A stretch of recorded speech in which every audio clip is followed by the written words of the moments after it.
اور عید الاضحیٰ کے دن جب جانور ذبح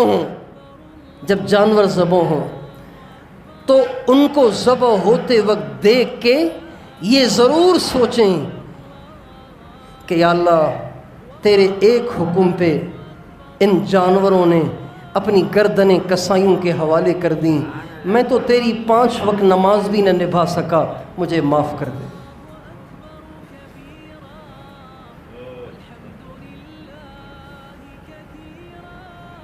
مجھ سے تو یہ بکریاں اور مینڈھے اور بیل اور اونٹ اچھے ہوئے جنہوں نے اپنا خون بہا دیا تیرے حکم پہ۔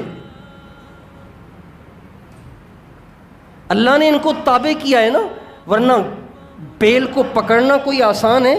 اللہ سورہ یاسین میں کہتے ہیں ہم نے ان کو تمہارے تابع کیا ہے، ورنہ اونٹ کسی کو قابو دیتا؟ بیل بھینس کسی کو قابو دیتی؟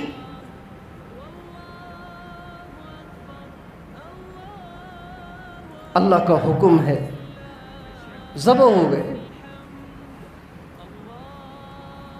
اور پھر ان جانوروں کی گردنوں سے خون کے فوارے چھوٹتے دیکھ کر اپنے آپ کو ملامت کر کے اللہ کی اطاعت والی زندگی کا عزم اور نیت کریں۔ عید الاضحیٰ والے دن کہہ رہا ہوں، جب جانوروں کے گردنوں سے، ان کے گلوں سے، ان کے نرخرے سے خون کے فوارے چھوٹ رہے ہوں، تو اس دن اپنے نفس، اپنی ذات کو ملامت کر کے اللہ کی اطاعت میں زندگی گزارنے کا عزم کریں کہ ارے ان جانوروں نے تو گردنیں کٹوا دیں اور اپنے آپ کو ذبح کروا دیا اللہ کے ایک حکم پر، اور تجھ سے 5 وقت کی نماز بھی نہ ہو سکی، تو ان جانوروں سے بھی گیا گزرا ہوا۔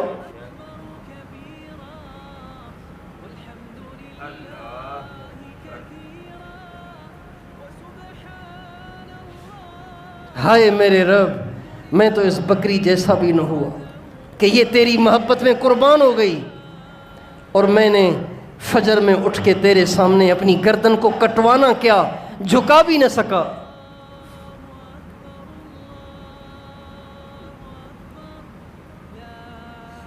تیار ہیں انشاءاللہ؟